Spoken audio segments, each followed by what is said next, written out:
नमस्कार दोस्तों, तो स्वागत है आपका एमजी फिटनेस चैनल पर। दोस्तों आज हम कुछ ऐसे टॉपिक के बारे में बात करेंगे जो हर एथलीट के लिए होता है। खासकर अगर बिगिनर है आप, तो आपको ये प्रॉब्लम फेस करनी ही पड़ती है। अगर आप या तो फिर 800 मीटर या फिर 1600 मीटर या फिर अभी हाल ही में अगर आप देखोगे तो एसएससी जीडी की जो 5 किलोमीटर की फिजिकल होने वाला है, उसमें आपको बहुत ज़्यादा फायदा देगा।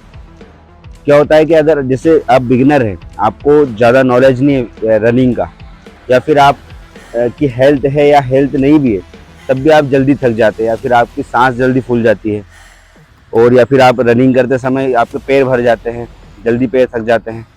ये सारी प्रॉब्लम से छुटकारा पाने के लिए हम कुछ टिप्स देखेंगे, कुछ आपको पॉइंट बताऊंगा, कुछ मिस्टेक्स अपनी क्या होती है, ये सारी चीज़ों को अपन जानेंगे।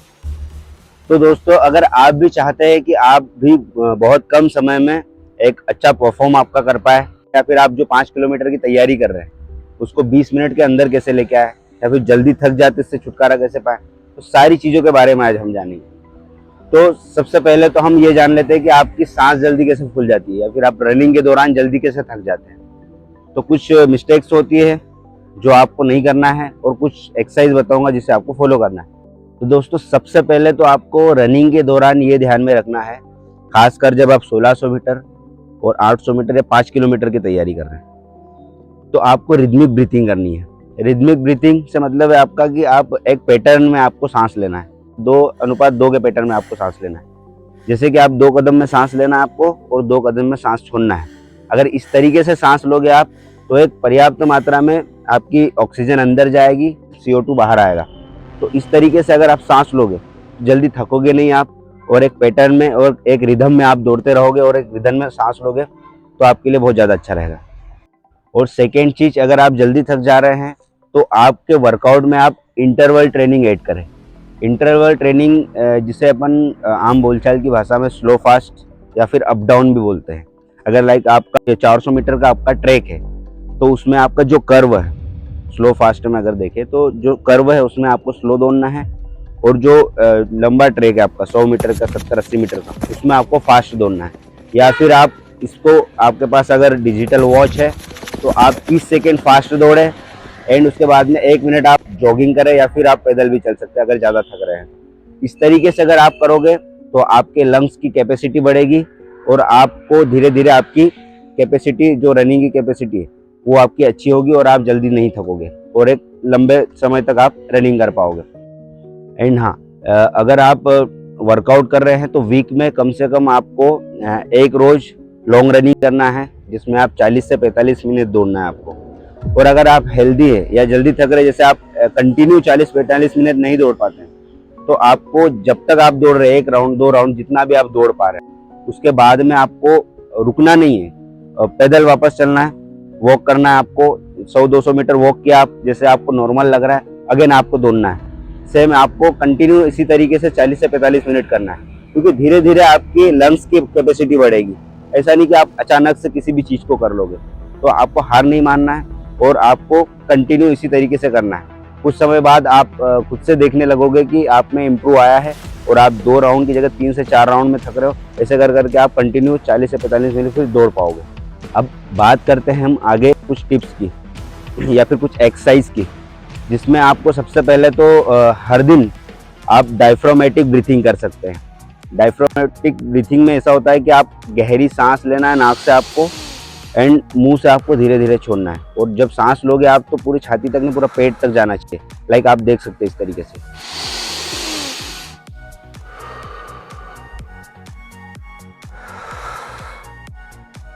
इस तरीके से आपको सांस लेना है, गहरी सांस लेना है, एंड मुंह से छोड़ना है। ये आपको 5 मिनट हर रोज करना है। ये आपके वर्कआउट में, या फिर वर्कआउट सेशन खत्म करने के बाद आप इसको आपको इंक्लूड करना है। इससे भी आपके लंग्स की कैपेसिटी बढ़ेगी। इसके बाद आप जैसे अगर योगा करते हैं तो उसमें आप अनुलोम विलोम और कपालभाति को ऐड करें। ये भी आपके लिए बहुत ज़्यादा फायदेमंद होने वाला है। बात करें हम आगे हमारे एक्सरसाइज की, तो आपको हाई नी करना है। हाई नी करने से भी आपकी जो ब्रीथिंग की कैपेसिटी है वो बढ़ती है। तो हाई नी आपको 30-30 सेकेंड के 3 सेट करना है आपको, जो कि आपके लिए सबसे बेस्ट एक्सरसाइज होने वाली है। स्टेप अप कर सकते हैं आप। दोस्तों अब बात करते हैं हमारे पैरों की। कि आप जल्दी आपके पैर भर जाते हैं या फिर मसल्स टाइट हो जाती हैं। तो उसमें भी आप जो कॉमन मिस्टेक आपकी होती है कि आप जैसे ग्राउंड गए, यहाँ से ग्राउंड जाने के बाद आप डायरेक्ट या तो वर्कआउट स्टार्ट कर देते हैं या फिर रनिंग जो भी सेशन आपका है वो आप डायरेक्ट स्टार्ट कर देते हैं। आपको ऐसा नहीं करना है। आपको पहले ग्राउंड गए, हल्का सा बॉडी को स्ट्रेच किया, फिर आपने जॉगिंग किया, जॉगिंग करना है। जॉगिंग के बाद में आपको वार्म अप एक्सरसाइज करना है, डायनेमिक करना है, जंपिंग जैक वगैरह हो गए, ये सारी चीज़ें करना है। 10 से 15 मिनट का सेशन करना है। उसके बाद में आपको आपका जो भी वर्कआउट, जो भी उस दिन का आपका शेड्यूल है वो आपको करना है। उसको करने के बाद आपको 5 से 10 मिनट अगेन आपको फिर कूल डाउन करना है।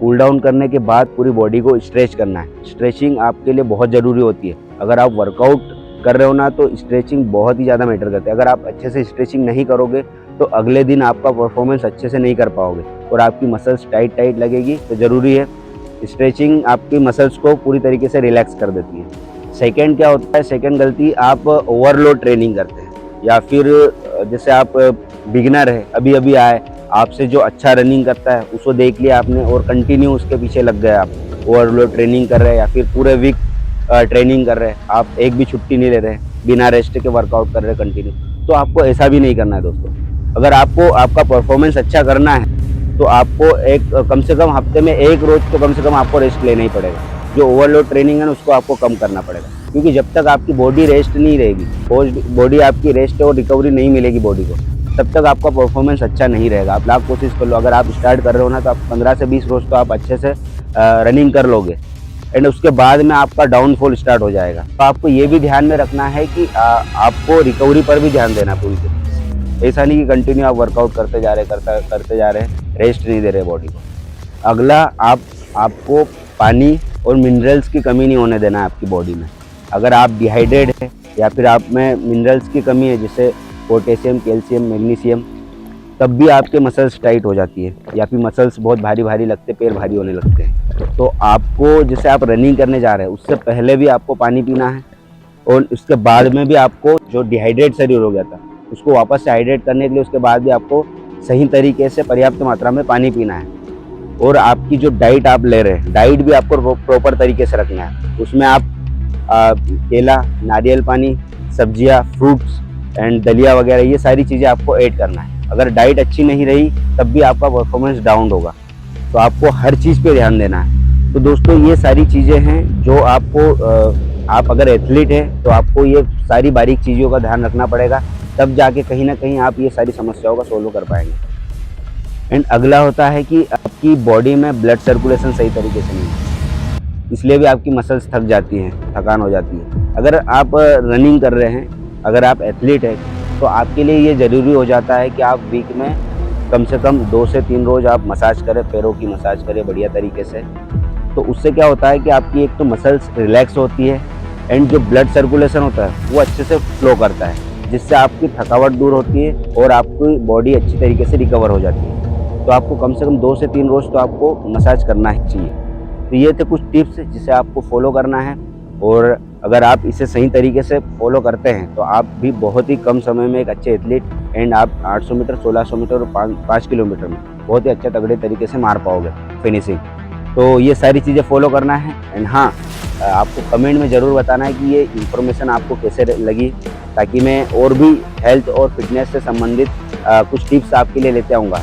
तो अगर आपको ये वीडियो अच्छा लगता है तो उसको लाइक करें, शेयर करें एंड हाँ, अगर ऐसे ही वीडियो और आपको चाहिए तो आप इसे सब्सक्राइब करना बिल्कुल भी ना भूलें। तो स्वस्थ रहिए, हेल्दी रहिए। तब तक के लिए मिलते हैं अगले वीडियो में।